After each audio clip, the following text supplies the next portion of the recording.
Hi everyone, and welcome back to the Graduate Dentist Podcast, your go-to guide through real-world dentistry and a community amongst graduates.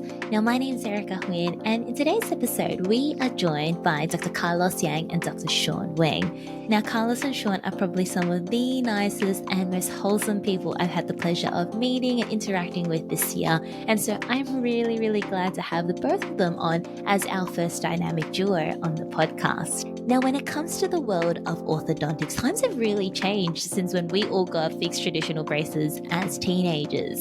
Clear aligners has really transformed the landscape, not only in the eyes of our patients and the general public, but also as dentists, as a really fundamental and essential treatment modality for tooth movement. And for many of us as graduates, the entry point for aligners has become so accessible. Unlike traditional fixed braces, you don't need a lot, and it's very easy for an aligner company to knock on our door, show us their software, teach us how to take a scan, upload some photos, submit it into their treatment planning software, and there you go. All you have to do, click submit, and you get your aligners at your door the next day. It seems so straightforward, so easy, so simple. But is it too good to be true? In today's episode, we dive into the common pitfalls and mistakes that new grads often find themselves when we step into the world of clear aligners, especially when, as we always say, we don't know what we don't know. We don't know what we're looking for. We just don't see what someone with the experience, with that keen eye, sees. In today's episode, Carlos and Shaun share their individual journeys in orthodontics and the additional training and courses that they did after university to really establish and anchor their roots, pun intended, in traditional fixed braces, and how their practice has now evolved to revolve largely around clear aligners. Carlos and Shaun have also taken their passion for clear aligners to the next level, and they now run their own clear aligner course for beginners through their own company, CAD. And so in today's episode, we dive into how that experience was running their very first course, their key takeaways, the feedback that they got, and the improvements that they want to make for future courses. This was such an enjoyable and a really wholesome episode. Carlos and Shaun are both so easygoing and so approachable and happy to help and give back. And so thank you guys all for tuning in. This is a reminder that you can now join us and follow along with the video on Spotify or on YouTube. And don't forget to follow us and give us a rating to help us spread the word. And if you're not already, be sure to join us on our Graduate Dentist Community Discord server so that we can continue the discussion, share our cases, have a good yap, and just connect and get to know one another. You can find all the details in our show notes, and I will now leave us to enjoy the episode with Carlos and Shaun. Well, thank you guys. Welcome to the Graduate Dentist Podcast. Nice. Thank you for I'm having us excited. here. Yeah.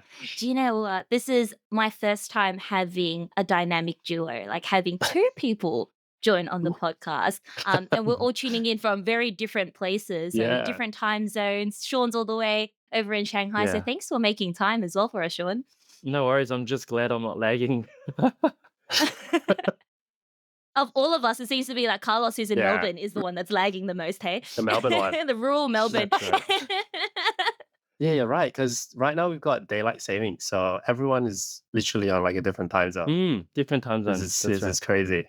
Like I said, both of you guys are our first dynamic duo to join the podcast. Exciting times. I was going to ask, obviously, I met the both of you, I guess this year, right? Mainly through Instagram. But Yep. take us down a trip down memory lane. How did the both of you guys meet and become friends? How did this whole friendship blossom?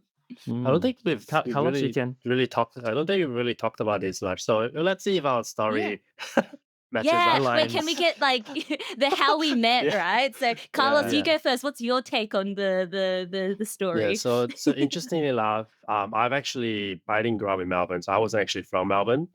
So I moved down to Melbourne. That was 2015, end of 2015. That's when I finished dental school at James Cook University, which is in far north Queensland. So initially, so the juice is, I came down for love.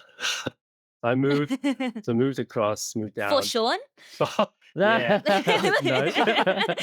Nice. So moved down for love, but unfortunately that didn't quite pan out. So it didn't quite go as planned. So at that point in time, obviously I didn't really know anyone here in Melbourne. So a good friend of mine reached out and said, "Hey, Carlos, you interested to join me for a game of futsal. And I did used to play a little bit of soccer when I was in high school and uni. So I came along, met a bunch of people, and one of them was Shaun. And I felt that we sort of clicked right away and started hanging out more. As we started hanging out more, I felt, at least from my side, is that we had a lot of similarities, a lot of common shared goals, and that sort of blossomed into this romance. So even though I came down for love, and that didn't quite work out, but the awesome thing is I found this other love. You found a different love, Yeah, right? exactly. That's right. A different type of Yeah, love. very unexpected. Yes. The brotherly love. Yeah, what about you, Shaun? Well, actually, I remember a distinct photo that Carlos was posted on my feed, and that back then he was still with that significant other, and I just felt like he was very snobbish from the photo because he was like fully decked out in luxurious gear. He had a dog on a leash, and he had all these jewelry. So I had this first impression of him being quite a rich snobby person. But when I actually met him at futsal, he was very down to earth and totally different Yeah. to what I thought. So that's why you can't judge a person by its book, right? So yeah, So Carlos was yeah. catfishing, hey? Yeah. I'm like, Mm, definitely. Yeah. Yeah, that was hilarious. that's so Yeah. funny. So did you guys graduate in similar years then? Or Shaun, so you studied at James Cook K. Carlos, and then Yeah. Shaun, when were you? Were you in Melbourne the whole time? Yeah, yeah. So I did my bachelor in Melbourne. I did my postgrad in Melbourne as well. So when I met Carlos, I was still studying, and then he helped me a few in a few years, and then yeah, that was pretty different dental journeys really, because we were in very different type of programs and everything as well. Yeah.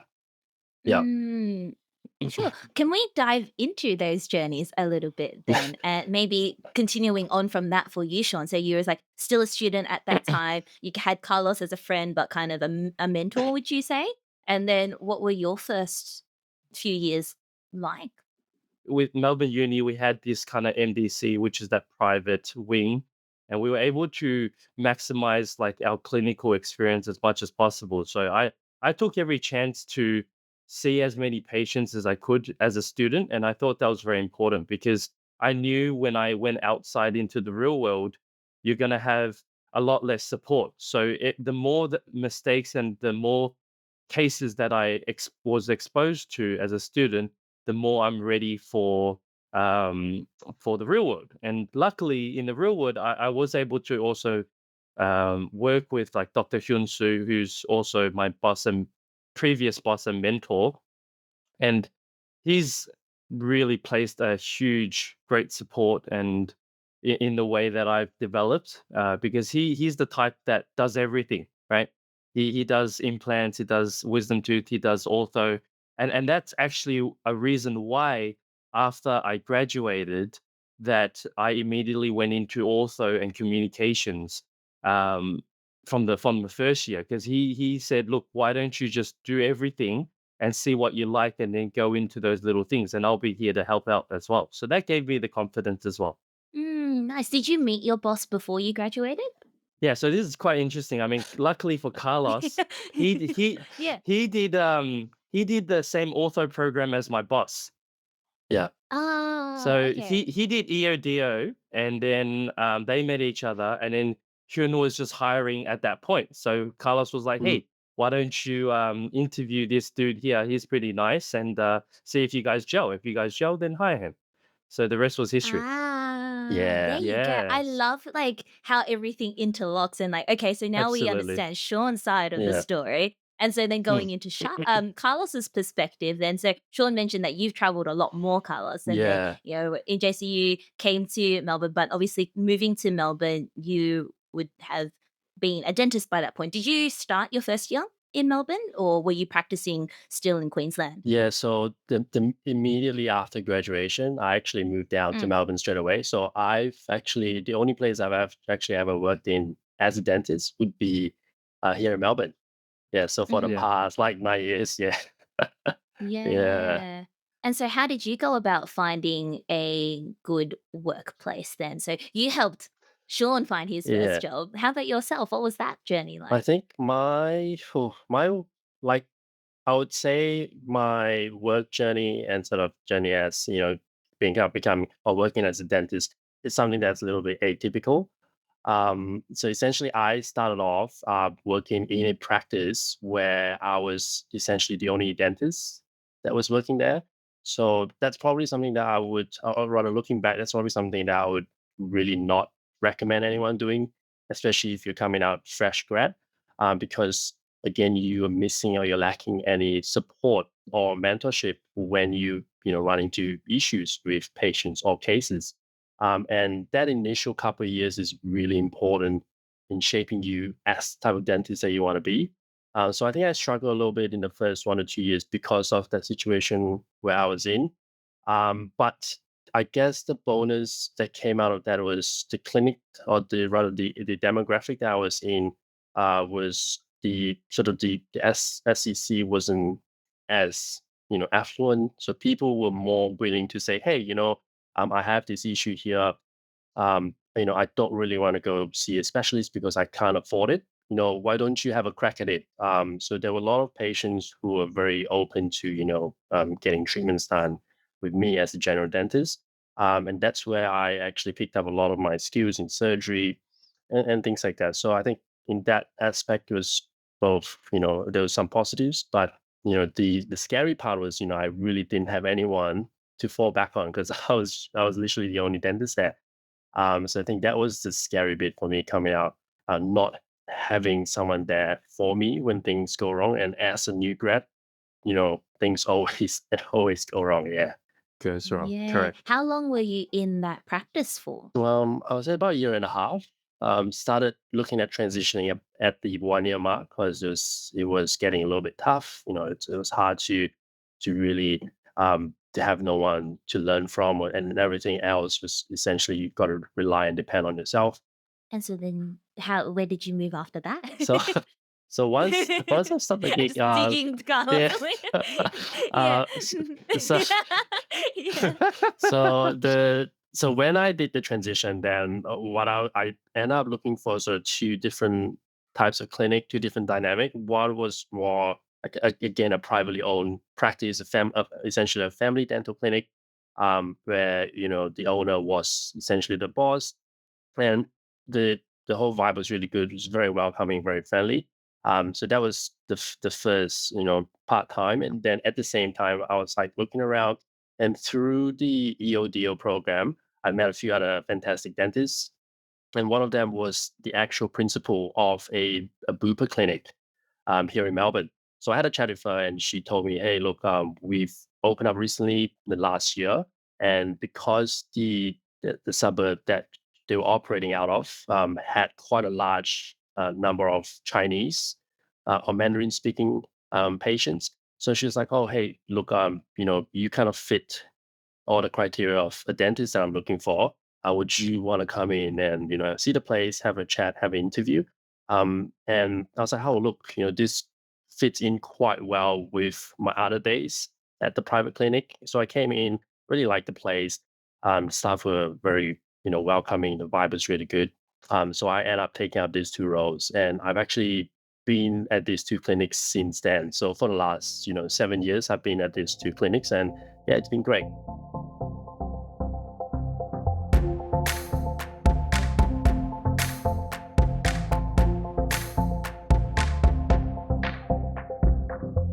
There's a lot that comes with leaving university and properly adulting that no one really prepares you for. As a new grad with an income and newfound responsibilities we don't know what to do with, managing finances can be really tough.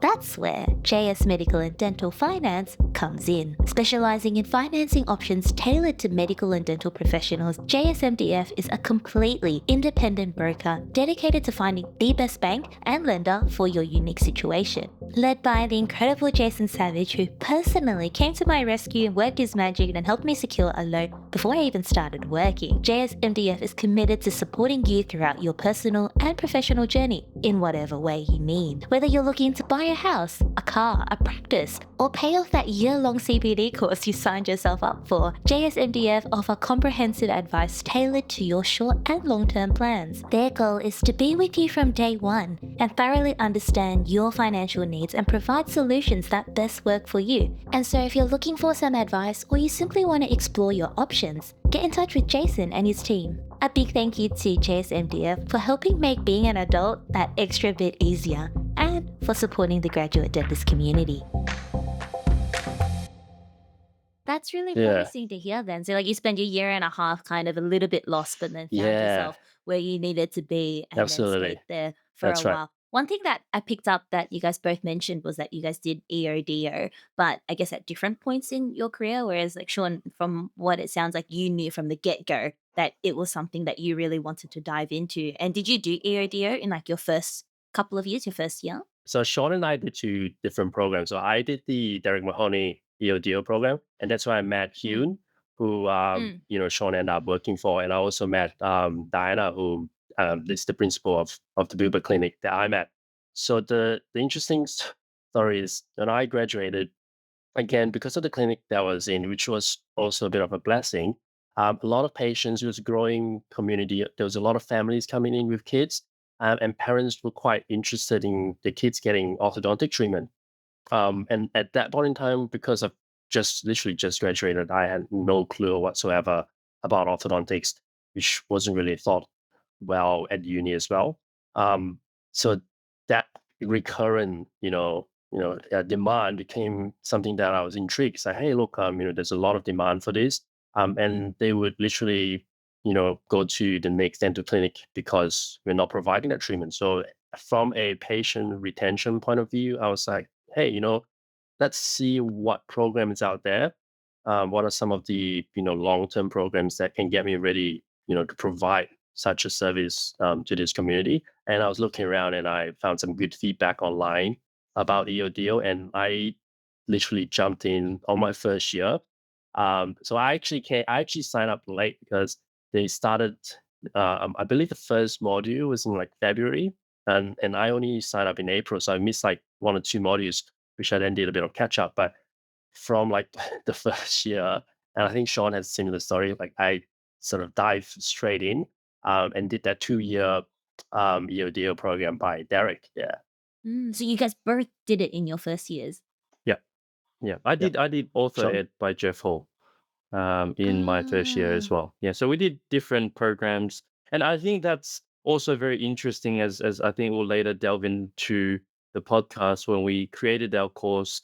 There's a few nuances and differences in biomechanics as well, which I think is quite valuable here as well in providing different insights.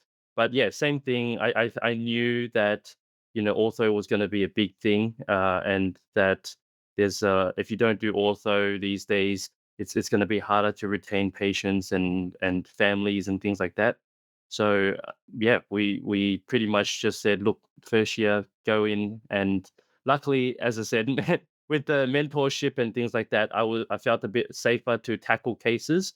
But similar, I think with anything, once you get better at communication with my first few patients, I told them straight up, I was like, hey, look, I'm doing an extra training program for orthodontics, and I'm going to be quite new. I'm not going to lie, and that if you're happy to go with me, I'm happy to give you a discount, but your treatment could be a little longer. Is that okay with you? And then they asked me, how much is the discount? And I said, you know, 30% off or whatever, 40% off. And they were so happy, right? So they were so happy. They're like, yep, no problem, let's do it. And I can tell you, man, the horror stories of my first, like, probably braces case where Yeah. the where the Tell patient us, Shaun, comes tell in. us. Oh man, the patient probably came in 4 times in that month because a wire kept breaking or the Yeah. brackets kept coming off.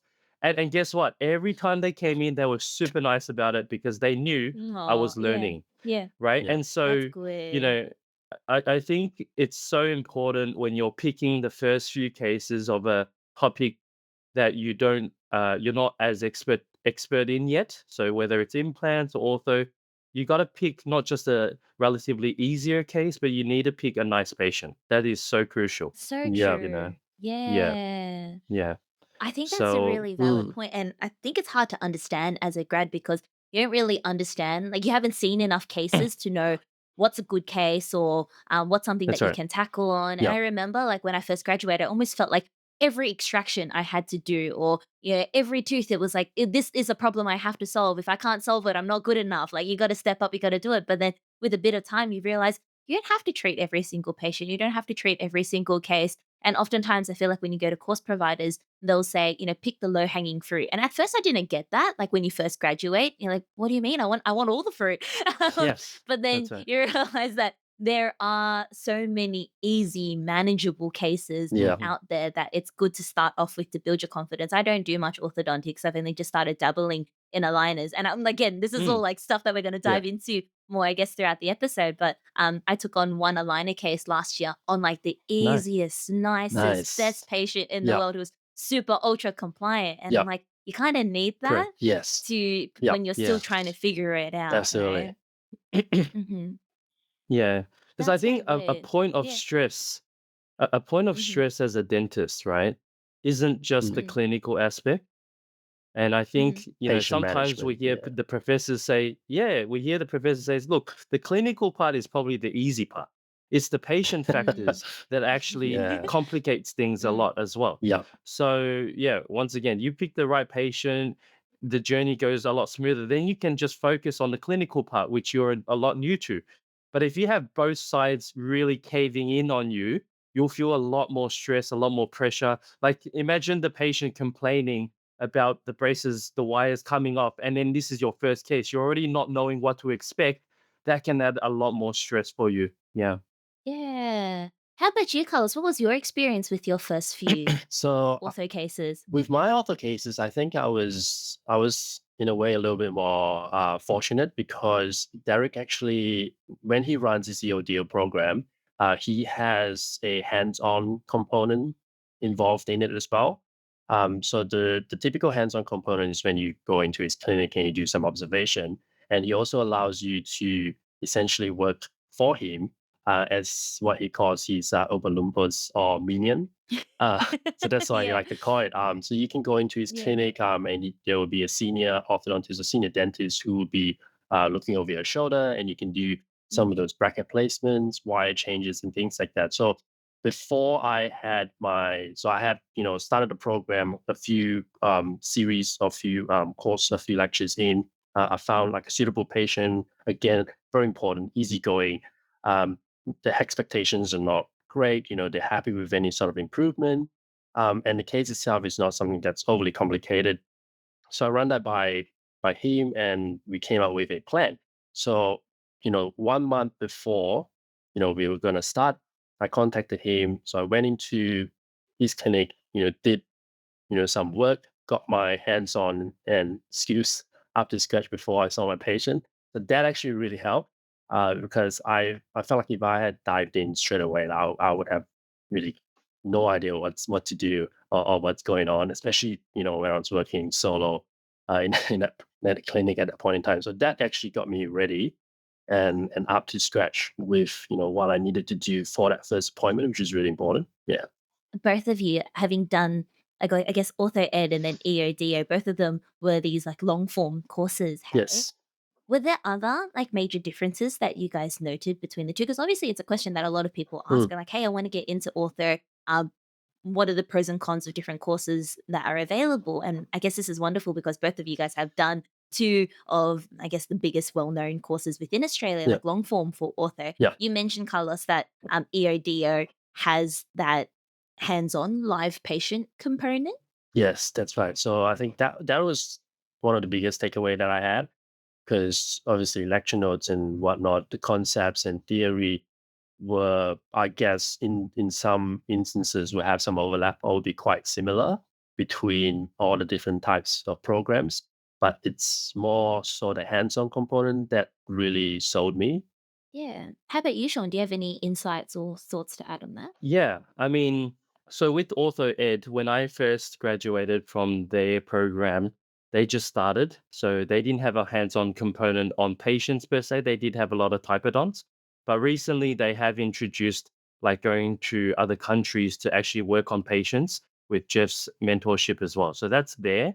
But I'd also like to say that, OrthoEd and EOD were just a kind of like a very starting point. It kind of opened our world to orthodontics. And then since then, for me, I've done, Sanjo Tai mini residency. I've done the Master Coip residency as well. And then Carlos has done his Invisalign fellowship. So I think, there is no perfect course per se. Every course offers a different insight and perspective in which you kind of learn and develop from. And then when you learn from other courses, plus your own experience, then you start to kind of formulate your way, you know?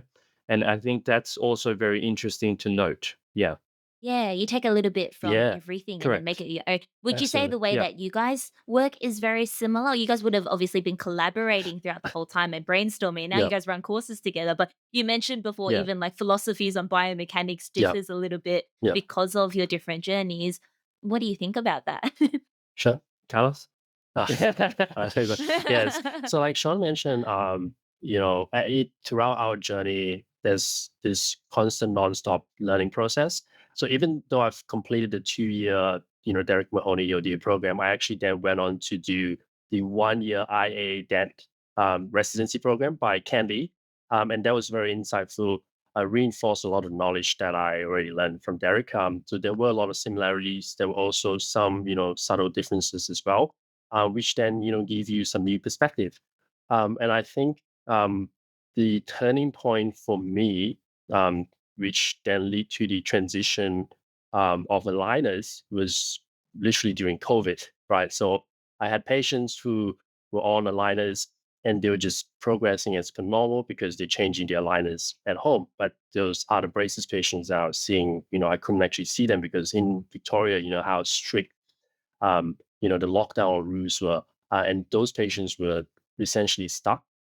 And then that's when I was trying to figure out, look, if this would happen again, or if the lockdown extends, which it did, what should I do for those patients? So during that COVID period, I decided to then invest a lot of time into this aligner residency. So the first one that I found was through a friend, was one in America, in America, which is the aligner intensive fellowship. So I did that, and that literally opened up a whole world of new ideas, the new way of thinking when dealing with aligners. And that's when I started to transition all my patients from fixed appliance and to aligners. And essentially right now I think I'm doing like majority of cases with aligners. So you start formulating different ideas and perspective based on these courses that you go to. But what you will find, or what at least what I found, is that a lot of these courses will have similar, or rather very core concepts that are very similar. However, the actual, you know, the teachings might be slightly different, like the ways that the things that they focus on, the mechanics or the actual movements might be a little bit different. So you go ahead and you absorb all that, and you then try and see what method works for you and what don't, and that then formulates your final philosophy, which I think Shaun and I were quite similar on, which is why we worked very well together coming up the course, because otherwise you can imagine there's conflicts Yeah. at every step of Yeah. the Yeah. way. So for Yeah. for us, it's we sort of agreeing. Like things would fits really well together. And of course, there are always instances where there are things that we say, hey, I prefer this method, he prefers another Yeah. method, and we Yeah. talk about it. So this is what I learned from this course. This is what the philosophy is, and we Mhm. essentially talk it out and figure out what is the best, the simplest, the most efficient way to do things. So I think that logic part of us, make things work quite well. It sounds Mm. like it's a really healthy relationship that you guys have. Yeah, Good it's Yeah. like communication. Yeah. it's like the couples bickering.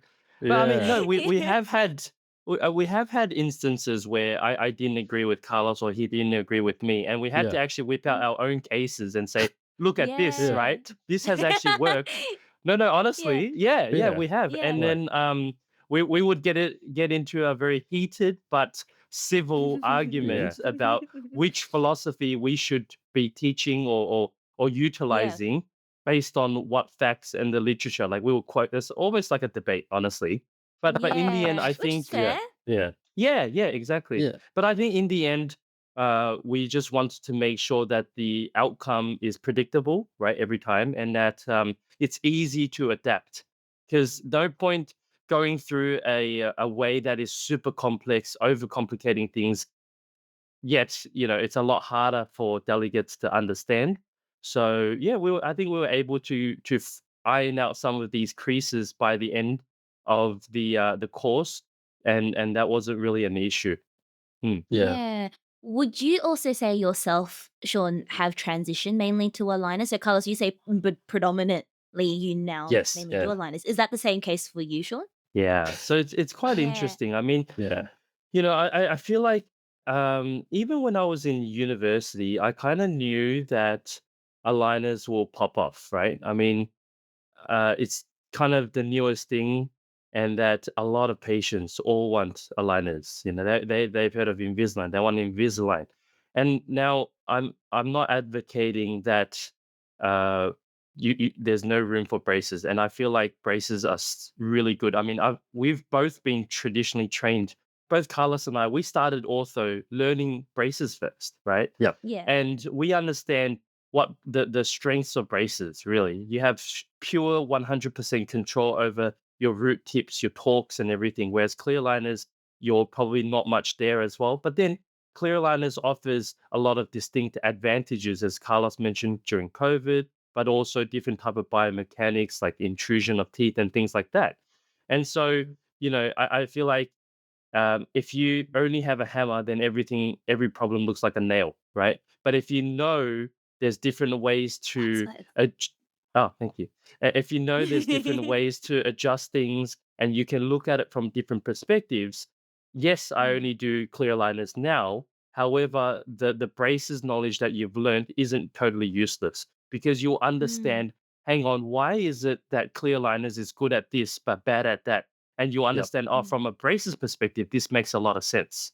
So, mm, even though if let's say dentists they only want to do clear liners, I actually think there's actually no harm in learning a little mm. bit about how braces work. And Yep. often we also teach some auxiliary techniques. In other words, a combination of partial braces and aligners and things like that.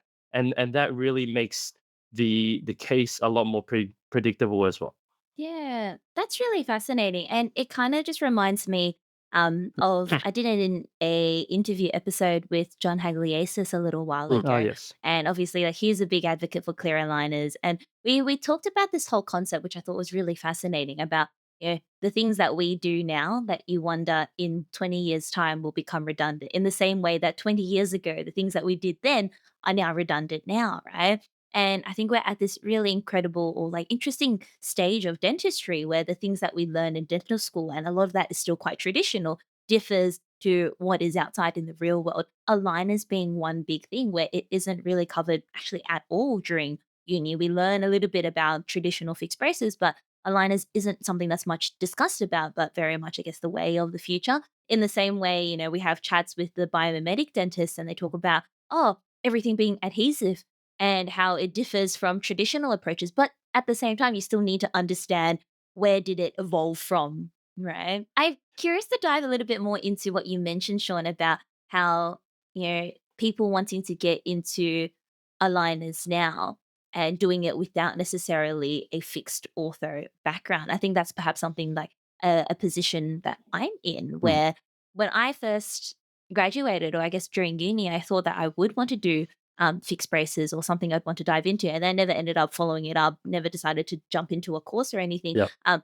but dabbled a bit more into clear aligners. And I think a lot of grads come out and it seems like clear aligners is a easy entry point Yep. Yep. into Yep. ortho Yep. compared to fixed braces.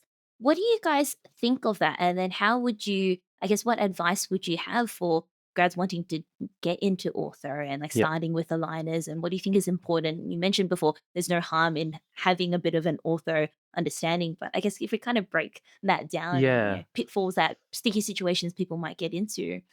Mhm. I think I'll break down as to why new grads would want to go into clear liners first.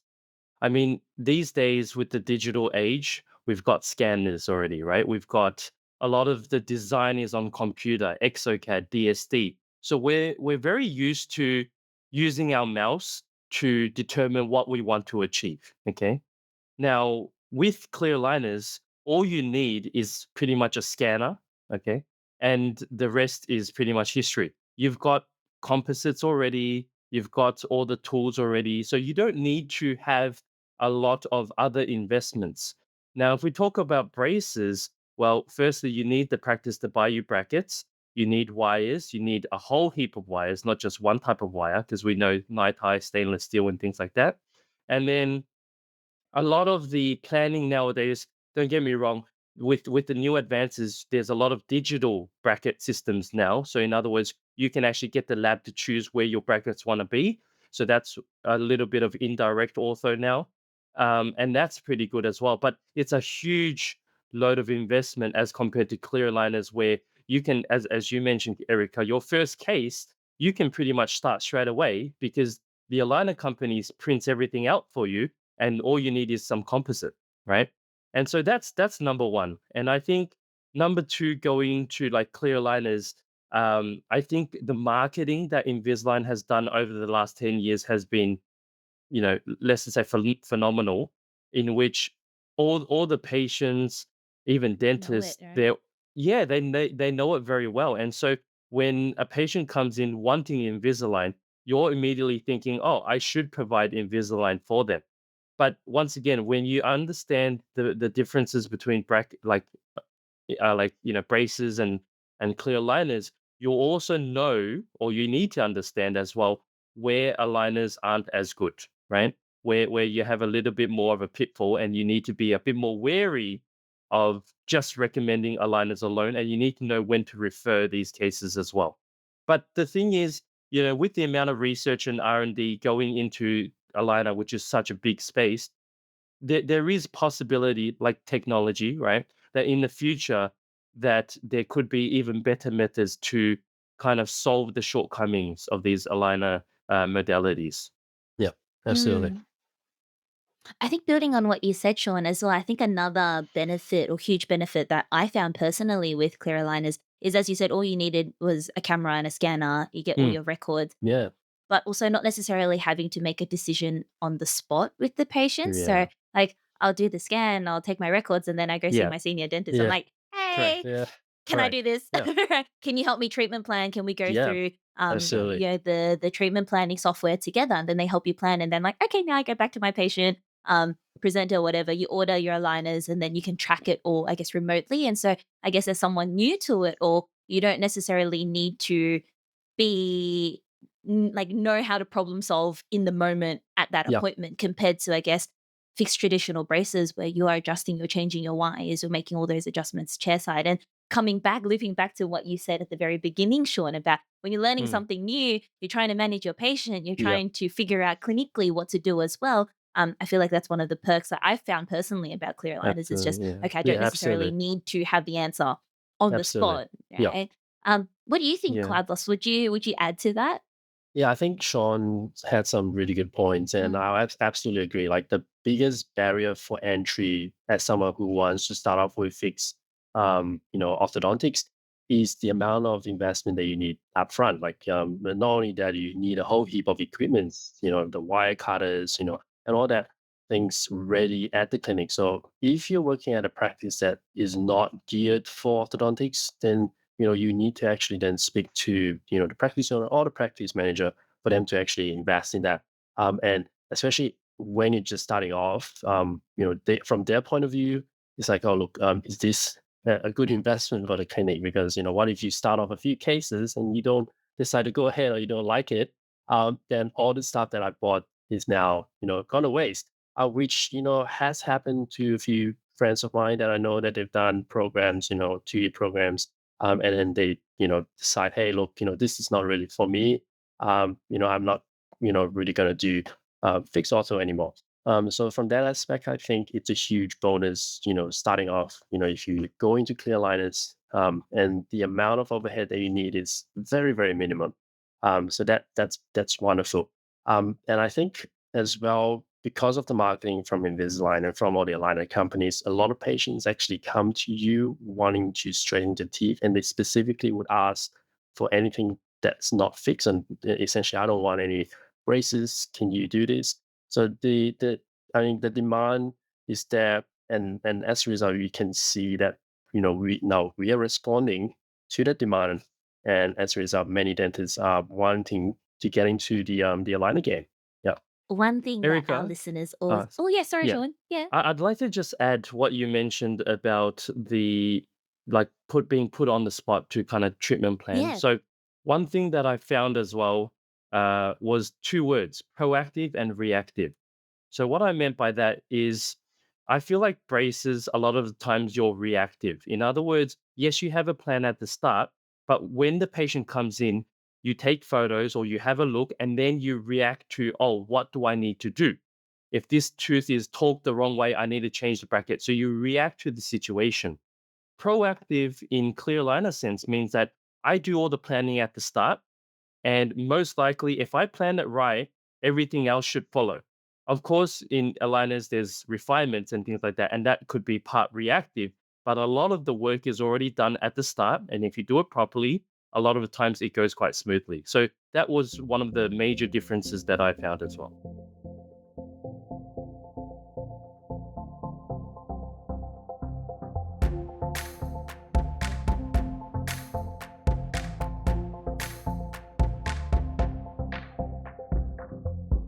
Dentistry, particularly as a new grad, is stressful enough as it is. And so if there's anything we can do to minimize all the external factors we need to think about, I'm all for it. Nothing is more daunting than the prospect of a patient complaint, especially in our early years. Thanks to Dental Protection Limited, I know I can sleep a little easier. Now, I've been working alongside DPL for years now, since my student days, and they have always been such huge supporters of everything I do, including the launch of the Graduate Dentist podcast. And so I know when push comes to shove and the time calls for it, I can trust DPL to have my back and to be in my corner. With a team of experienced dental legal consultants and an abundance of resources, including webinars, their own podcasts, magazines, which, by the way, I've written some articles for, you know DPL's got you covered. If you signed up as a student, you are automatically covered for your first 18 months of practice for free. Thank you, DPL, for always looking after me and for supporting the Graduate Dentist podcast. That's beautiful. That's actually a really nice way of putting it, Sean. Yeah. I guess Yeah. having watched how my mentor in aligners, how she plans cases is just she goes through it all and she's like, oh, I visualize. She's like, we get to aligner 10 and then they want to do this movement. So we're gonna, overcorrect here and then we're gonna add this here. And it's just like you're foreseeing all of it before you're even at that point, right? And she's like, all right, this is good, go for it, and then we'll come deal with it afterwards at refinement stage. Whereas you're not really having to react to it every appointment, every 6 to 8 weeks. Hey, that's a really, Yeah. really interesting way of putting it, Yeah. Sean. Yeah. I wanted to ask. I feel like one thing that our listeners always really enjoy from our episodes is like key actionable like takeaways. And I've Mhm. got two things. I think one Yeah. from each of you actually. But you mentioned before, Sean, how there are like certain red flags that Mm. I think as a new grad you should understand when wanting to get into aligners where it may not necessarily be suitable. Right? It's not Yep. what was it? Not everything is a nail for you to hammer, right? Yeah. Yeah. Um, Yeah. Yeah. and so, what do you think as like new grads are things that we should be mindful of when it comes to aligners and whether a patient is a suitable candidate Candidate. or not for it? Yeah. Mm, Look, I mean, with clear liners these days, like Carlos will also tell you his story. 10 years ago, clear liners didn't work as well, right? And as years go by, clear liners is getting better. So what I say now may not be the same in 10 years' time, but currently there are some physical limitations and logically it makes sense. So let's raise like let's say small teeth, microdontia, for example. So if a patient has very small teeth, aligners work by pushing against the surface of the tooth. So, naturally thinking, if I have a bigger surface area, then my tooth movement will be better, right? Because I've got more to push on. But if I have a small tooth, then technically I've got less to push on. Therefore, it's a lot harder for me to move teeth. And therefore, a lot of the movements I want to happen may not happen. I mean, it can look beautiful on a computer screen, but in real life, that may not actually happen. So microdontia is a very big one. And then I think the second one would be closing large posterior spaces. Okay. So with with aligners, you're having a lot more trouble to close big spaces without actually causing massive tipping. And this is something that braces, I would say, it has an upper edge of, whereby you can actually control the torque and the tip quite well by moving your bracket positions. Whereas in aligners, because I don't want to go too into much to confuse any of the listeners, but pretty much you only have the plastic wrapping around your crown, right? You can't really wrap around the roots, and therefore when you're pushing on the top, you'll tend to get a lot more tipping, and that can cause a lot more trouble when you're trying to close big spaces. Small spaces are okay, but let's say if you're missing a six and you want to close it by aligners, that gets really, really difficult. So you really need to know what you're doing. Hmm. Yeah. Yeah. What about, I guess, like malocclusions, or I guess like when we've been taught it with our like senior mentors or Yeah. dentists, they often say like class threes should be Yeah. something that we should avoid, or severe like deep bites or any open bite. Would you flag those as particularly beginners getting into aligners as things that you should Yes. avoid? Like, do you Yeah. have any suggestions on those? I think as part of our teachings and philosophy for anyone who is literally just starting off with aligners, those skeletal issues are things that you really want to avoid, because the mechanics involving addressing those skeletal issues are a lot more complicated, and there's a lot more things that you need to factor in because everything that we're dealing with and everything that we're looking at is in a three-dimensional space. So if you're looking and you're addressing something in one plane, it is actually going to affect the other planes. So starting off, you don't necessarily have that visualization and have that knowledge to be looking and dealing with everything at once. So what we would usually recommend is to be focused on a problem in one or two planes, but at a very mild extent, a very mild degree. So if you have a major skeletal problems, like what your mentor say, if someone's skeletal class 2 or skeletal class 3, and that discrepancy is quite large, it's something that you probably want to avoid right at the get-go, because again it leads on to what we discussed before, the extra stress factor from the case itself. And if you have, or if you've sort of chosen a patient who is quite high maintenance, then now you've got a lot going on, especially for your first, few cases. And then that's going to put you off aligners right from the start, which is actually what happened to me. So I'll quickly share with you this. I haven't actually told anyone this yet, but before I started my EODO journey, I actually did a few cases of aligners, right? So again, at the practice, I was the only one there. Patients come in, hey, look, I have, some crowding, some spacing. And I heard, there's this, this aligner thing that can fix this issue without having braces. Can you do it?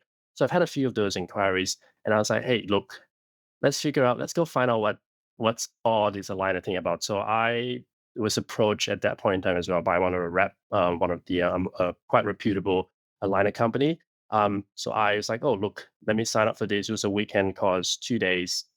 Went through a lot of the basics. How do you submit a case? What kind of photos you need? Some basic attachments, design, and they did some, before and after photos of cases. And I was like, wow, this is phenomenal.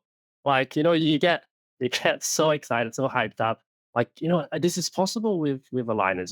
The before and after photo looks amazing. So then, you go back and then now every case becomes an aligner case now after that program, which is true, which is what happens. So I started a few aligner cases, and things will always go so well at the start. Tracking, everything looks beautiful, and then you run into issues. And when you run into issues, that's when you say, "Hang on a second. Now I'm in this hole. How do I get myself out of it?" And there was no one there to really help me. So that's probably something that you really want to get yourself in the right position, because if you pick the wrong patient or wrong case, it's something that's too complicated, um, then you end up really in that situation where you don't want to be in, which was literally where I was. And that's not a good feeling because you haven't done the proper diagnosis. You haven't really planned the case. Because all I did was I submitted the records. I looked at the design and, oh wow, that looks beautiful. That looks amazing. Everything looks nice. All right, I clicked approve.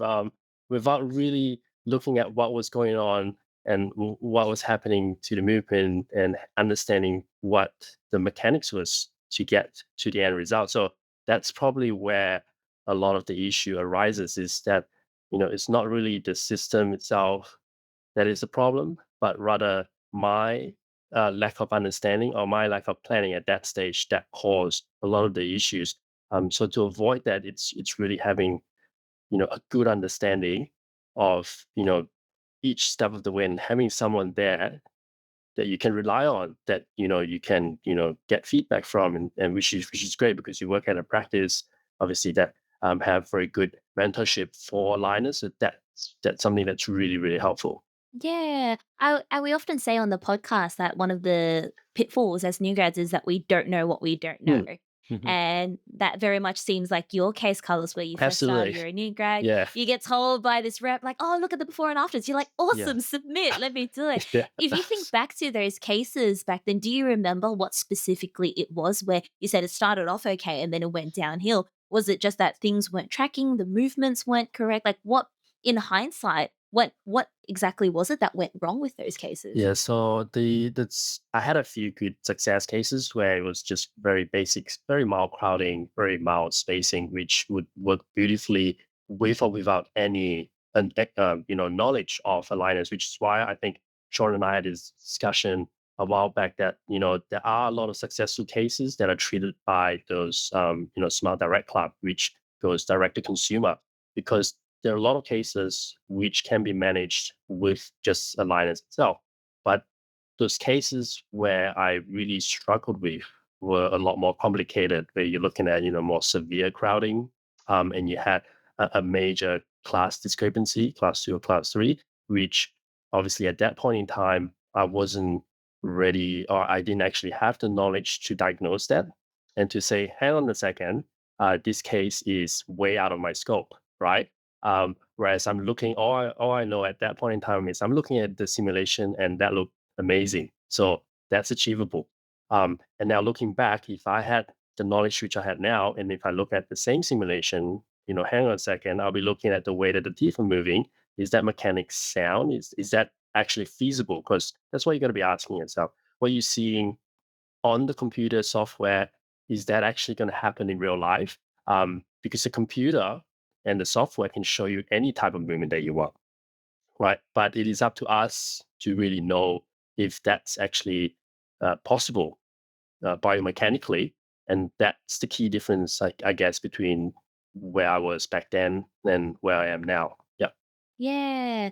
I mean, coming back to what we were saying before about how it's almost like a double-edged sword, right? Because we said on one hand, aligners has such a low threshold for entry where anyone straight off the bat can do it. You don't need to do a lot of setup. You don't need a lot of equipment. As you said, Sean, you just need a bit of Mhm. composite Yeah. and a Yeah. scanner and a camera, and you can get into it. And perhaps that barrier of entry, because it's so low, means that people are getting into it without that solid understanding, right? Yes. What do you feel Yeah. like is the bare minimum? And I'm curious because obviously you guys have now created a course to help people Yeah.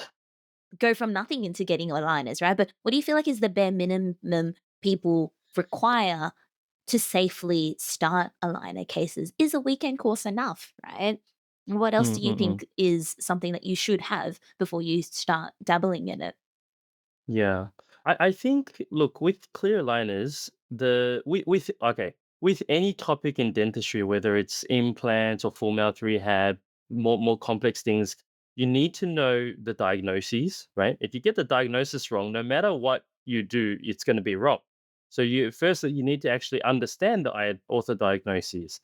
And then the second thing that I realized when we were teaching the course, of the 30 odd graduates, was that a lot of them, because we do hands-on exercise. In other words, we give you a case and we actually want you to plan it, and because we'll guide you there. But when we first gave them the case without any guidance at all, everyone just looked Yeah. at me and was like, So now what? What And do what do you we do? Yeah. use? Right? What do we do? Yeah, what And if you do, right? You're so like, yeah, what's going on? exactly. What's Yeah. going on? Yeah. And one of the delegates actually asked, so I want to know what's going in the brain of Dr. Shaun Yeah. when you're looking at Mhm. that. Because a lot Mhm. of us, when we look at clear liners, we just drag our mouths, right? From start to finish, Yeah. and we're like, that looks good. Let's Looks just good. approve. Like, yeah, Yeah. yeah. Yeah. So Yeah. what we started to realize is that hang on, if we want to just approve the first treatment plan, we might as well just be Smile Direct Club people, right? And that's not right. So we need to at least equip ourselves with understanding what movements are predictable. How do we achieve that movement? And so therefore we can understand, is this possible and what's not possible? And by doing that, then you can alter the treatment plan as needed. So, Carlos could tell you now as well, every treatment plan that we get these days, we make at least 3 to 4 changes before we even approve. Okay. And the reason why is that the person behind designing that iOrtho or clean check is a technician, not a dentist. So of course, they know how to make things happen on the digitally, but whether it happens in real life, they don't get much feedback on that. Okay. And a lot of it's actually AI algorithms as well. So it needs to be up to the graduate or us as a dentist to know at least how to create um, predictable protocols in order to make sure these movements actually happen. And I think that's what we want all the delegates to be equipped with in our weekend course. Well, 3-day course Mhm. now. Yeah, 3-day. Yes, here it goes now. Oh, Yeah, we was had 2 days not enough? Yeah. we had yeah, we were rushing like yeah. We were like asking delegates who had like 30 minutes Yeah. lunch to come back because we just had too much to talk about. So Wow. Yeah. Hey, yeah, but so that was the unfortunately. first course, and I do want to dive into like how your first course went a little bit. But one thing you said, Shaun, that I loved was Mm, when you gave those exercises Mm. to your delegates, and they were like, "What do I yeah. do?" And they're Yeah. like, "I want to know what is going on in the head of Yep. Dr. Shaun." Right? Correct. And I remember when you first told me, Carlos, about you guys coming up with this course, and a Yep. big component of it is the mentorship that comes afterwards, and Yes. you guys helping plan. Yep. And I remember saying, I think that's such a phenomenal idea, Yep. because as someone who really hadn't, I haven't done EOD, or I haven't Yep. done ortho ed, I haven't done a long form ortho course to have that fundamental understanding of what's a realistic tooth movement or not. It's such an easy entry point of like, cool, I got a patient that wants aligners, but I don't know anything from there. My benefit was having my mentor. Actually, I just realized I should give her a shout out, because Kat listens to all our episodes, and you've Yeah. met Kat as well. Hey, That's right. Carlos. Hey, Kat. She is lovely. Yeah. She's such a gem, Yeah. right? But I remember just like showing her the case, and then she's going through the whole like, okay, Mm. beginning, end, beginning, end. Yep. And I'm Yep. like, what are you, just like Well, your what do you just delegates do? asked Yeah. you, Shaun? I'm like, what are you thinking Yeah. there? Like, what are Correct. you looking at, right? And so I think having that mentor who sees what you don't Yes. see, and talks you through, okay, why is this an unrealistic movement or Yep. not, is very, very important, right? And I guess it's what you guys have tried building into your course and equipping people with being able to see that, right? Yeah. So I think when we had the first hands on, and we're like, okay, so the delegates need a lot more handholding. What we switched over on that same day was, in the second case that we gave them, we actually walked them through on the projector, because we asked everyone to bring their laptops in so that we can actually show them bit by bit how to do things. So they know exactly what we're thinking from the start to the finish. And then slowly, as the hands-on exercises, in the next few days, we slowly like let go. Instead of holding your hand fully, we slowly let go. And by the end of it, a lot of them got much more confident and comfortable. I think it's almost like training wheels.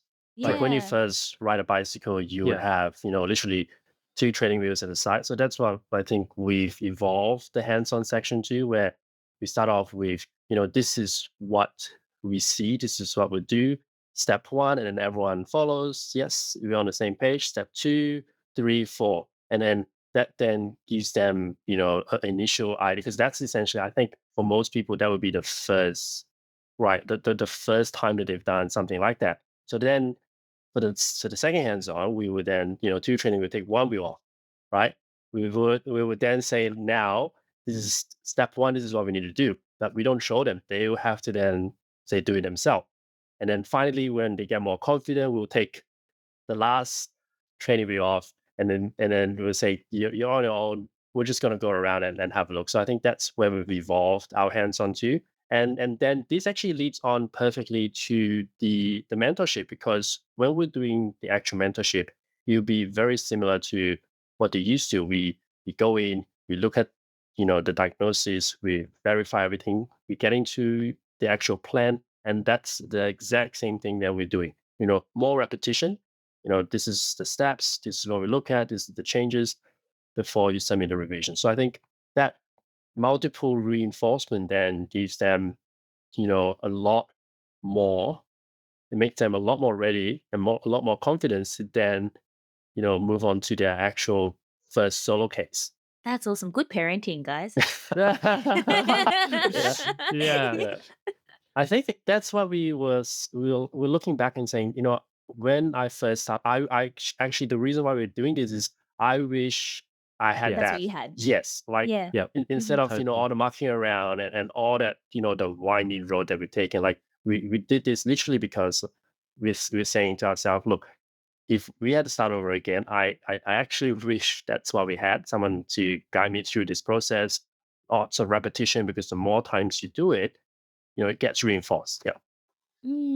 So what were Yeah. your main takeaways that you would now bring into the next time you guys run this course? You were saying pushing it to 3 days because Yeah. 2 days was a bit ambitious. That's right. But what were, like, I guess, other pros and cons? What did people enjoy? You said that repetition. You guys adapted that on the spot, right? On the Realizing spot, that yeah. that's Yep. what you needed to do. What were other main Yeah. takeaways that you realized or surprised you?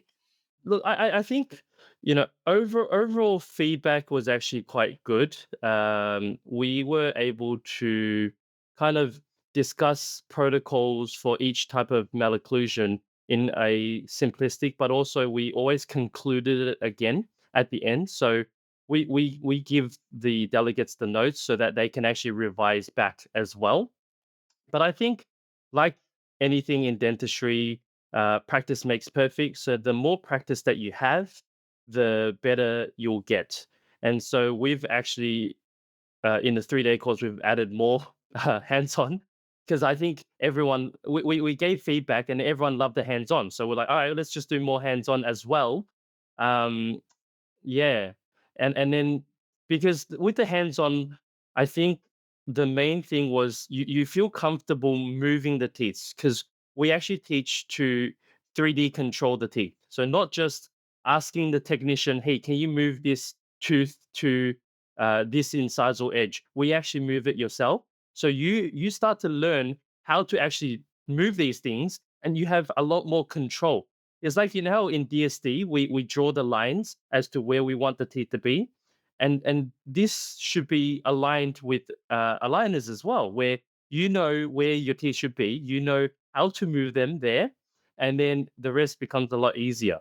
Absolutely. Mm-hmm. And I think Yeah. the other feedback that we got was, we've always start off with the overarching concept, or mechanics, and then as we progress, we break down everything into very simple, actionable steps. Like, this is what you want to do.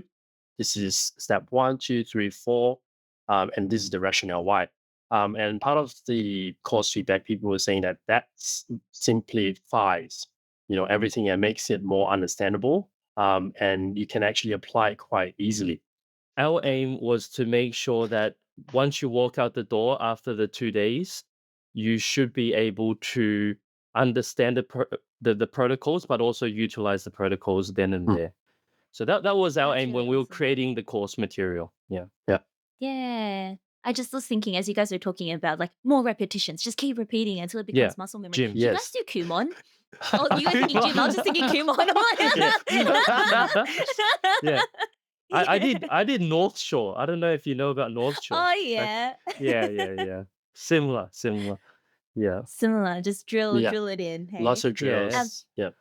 I wanted to ask another like follow-up question. I will be wrapping it up soon, but you said that your main goal with the course was that your delegates leave and they're equipped to know Yeah, what cases to take on and how to like plan them themselves, correct. Yeah. right? This kind of comes back to, I think, something that Carlos mentioned a bit earlier in the episode where you said we are talking about the entry into aligners, Yep. and how a lot of people are kind of very familiar. Like Invisalign's done so much of the hard work for us. We don't really need to sell it too much. Like a lot of Mm, patients will come with or whether they come with the intention of wanting their teeth straightened or not, most of them understand the concept of invisible braces or of yeah. Invisalign or whatnot, right? But I wanted to ask your guys' thoughts on like communication tips on if you're trying to, I guess, find cases, right? And whether it be marketing within your clinic or how you might start a conversation with your patient. I guess like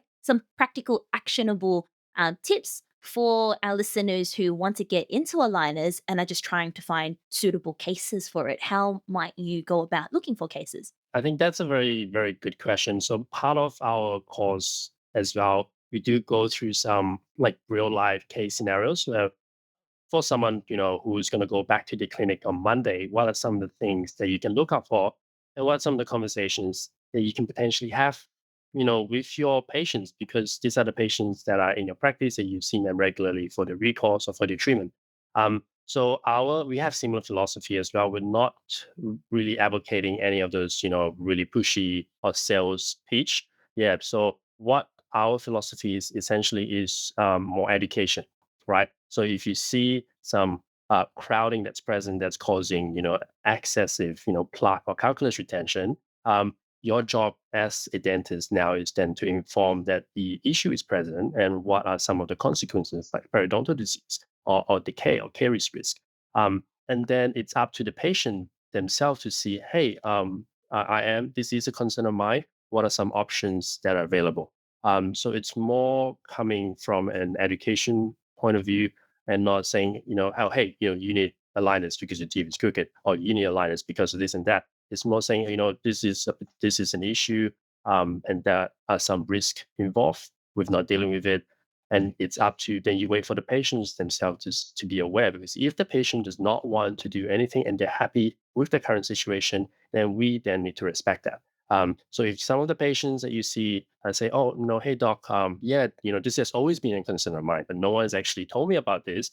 What can we do to fix this? Because I don't want to struggle, cleaning around those areas." And then that then leads on to the conversation potentially about aligners. So your every day-to-day patients could be a source of you starting some simple aligner cases if you're working in a practice that doesn't actually do much active, marketing. Yeah, I'd also like to add, I guess, in communication, we always talk about planting the seed. Okay. Now, there's a bit of a negative connotation to that, but there is some reality to that. So, what I mean by that is a lot of the times I talk to patients and I say, look, this tooth is like that. Does it bother you? And a lot of times they say, look, it does bother me, but right now I just don't have the finances to do it. And we really respect that as well. But the thing is, as you get into your dental journey more and more, few months later, a few years later, they come back to you and they say, "Hey, you know that thing that you talked about? I'm actually ready now. I'm getting married next year." Hopefully, they Yeah. don't say in 2 months, Yeah. but they will suddenly they would suddenly say, "Hey, Yeah. look, that thing you mentioned, I'm ready to tackle that on now." And so, I don't think as a clinician we should ever be pushy, and we should always respect their own lifestyle and choices, but we can guide them to what's best for them, and we give them the ball and they choose to play with it however they want to do it, right? That's the way. But also I'd like to say that, if there's any new grads that wanted to start clear liners and they're not sure whether the case is suitable, feel free to take some photos and then send them to us on Instagram. We're happy to help out to say whether this case is useful for you, or it's a good case to start with, or is it way out of your depth? Like, that's totally okay with us. We always generally help a lot of dentists on Instagram as well. Yeah, absolutely. Can confirm, like the two of you are some of the nicest people Oh, ever. thank you. Um, Thank you, thank you. I really enjoyed like befriending the both of you throughout this year and like all the Instagram interactions and jokes. Like both very, very wholesome, Yeah. very supportive people. I think we're lucky to have, yeah, people like you that are approachable, that are trying to help people get into aligners, but making it easy, making it digestible, making it, yeah, a lot more accessible. Well, I wanted to wrap the podcast up. Yeah. Obviously, it's been fun hearing you Yeah. guys and hear you guys share your stories and everything. And we talk about like we dived into your journeys, how you guys got to know one another, all the conversations you've had, all the arguments and the Mhm. bickering and Yeah. couple tiffs that you've had with one another Yeah. as well. One question I always ask our guests before we wrap things up is just, amidst all these conversations that we have, every so often there's one that really resonates with us, Mm. leaves an impact and shapes or shapes the way we think about things or our philosophies. And I wondered, do you guys have a conversation that you've had with one another recently, or a conversation you perhaps had with someone at your courses that you think would be beneficial to share with our graduate dentist audience as a little takeaway? Sure. I think there was a period of time, I think probably a few years back, I was speaking to my mentor, Dr. Hyun, and it was just like I guess I can share this story. It should be fine, because it had a happy ending. But I was doing a wisdom tooth. This was like 2 years in, and I was doing a wisdom tooth on a lawyer, by the way, and this was impacted 3/8, and the lawyer called up the next day saying her tongue is still numb. Okay. And as a graduate, like this can put you through an immense amount of stress, especially because she's a lawyer, right? We're always scared of lawyers. And you know, I think obviously, we did the appropriate monitoring and we sent her to the OMFS, and she did get her sensation back. But the thing was, uh, my boss said, "Look, in this career of yours, you will encounter things like this with immense stress. But the good thing is, once you kind of get over that, okay, and you can actually absorb that amount of stress, the next time you have something that's happening, it gets a lot easier." So, for all of the new grads out there, like I think we all understand that dentistry can be very, very stressful, and that, you know, you're going to have these periods of failures, and that's totally okay. It happens to the best of all of us. But the main thing is you need to be able to be resilient and you pull through. You have good support network. And as I said, Carlos and Sean and I, sorry, are always here as well, to help out. Like, I mean, dentistry can be quite isolating, and so that's why what you're doing here, Erica, to unite all of these new grads, is to create a safe space so that we can actually share these stresses. Because a lot of people see on social media, oh, this is perfect, that's perfect, or actually no, because we've all gone through the mistakes, and that's Hmm. why providing the support and mentorship is so important to Yeah. make sure that we actually enjoy dentistry as a career, because it's an amazing career. But you need to be able Yeah, to withstand these stresses. That's what I felt. Yeah. that's a really nice sentiment. Thank you for sharing that, Sean. No, that's all right. Yeah. Yes. What about you, Carlos? I think for me I was actually planning to share something similar as well. So essentially, like, I think the way that we've been through or we've gone through like life and dentistry in the last couple of years is very similar. You often see, the good side of things, and because that's what we would often talk about, and that's what we often share, like, successful cases and whatnot in our course. But what people don't see is that, it's not a straight line up. Things are always going up and down, up and down, up and down. Um, and there'll be periods of time where you have a lot of self-doubt, which is what happened to me as well, like even now, where you'll be questioning, am I doing the right thing, is this right? And I think that's what I believe, at least from my point of view, that a lot of people, a lot of dentists will be going through, right? So it's important that you then surround yourself with people who are then able to then lift you up during those times where you're feeling down. And likewise, when your friends or in your support group, people are going through tough times, you're there for them as well, because at the end of the day, together we strong. That's from the Planet of Apes. Am I like, sorry. Oops. Yeah. Together we strong. Oh, iconic quote of the podcast. I love that. The entire time Carlos was just building up to that Together delivery. we strong. That was so wholesome. Yes. So good. Thank you guys so much for joining me and spending Absolutely. your afternoon chatting. This was super wholesome, really enjoyable. Thank you. And really thank you guys for your time. Thank you so much. Yeah, well, Thank you, Erica. Erica, thank you. Yeah. Thank you for having us again. And once again, like what you're doing is amazing. And I think, in the years to come, a lot of people will actually thank you for what you're doing and all this hard work that, you mentioned that you're doing is going to be worth it. So, keep at it, and we're here to support as well. Yeah. Thank you guys. I really appreciate it. We wouldn't be here without everyone, right? It was funny. I was talking to someone and That's true, I was talking and they were like, I keep saying we. I'm like, we built this community, we did this. And they're like, Erica, like, do you have a team behind you? And I'm like, no, it's just me. But it is very much a we though. Like everyone is part of it, everyone's contributing, everyone's helping out. And so it's we're in it together. Like you said, what did you say, Carlos? Like together we strong, right? Wakanda forever. Thank you guys so much for tuning in to another episode of the Graduate Dentist Podcast. I really hope you've taken something valuable away from this episode and that you feel heard, you feel seen, inspired, and optimistic about our journey as graduate dentists. As I always say, we're in it together, so let's spread the word, let's share the love, send this to your friends, your colleagues, and those who are on a similar path who you feel may benefit from being part of the community. I'd love to hear your thoughts, so send me a message, and we'll see you again in 2 weeks' time for another episode.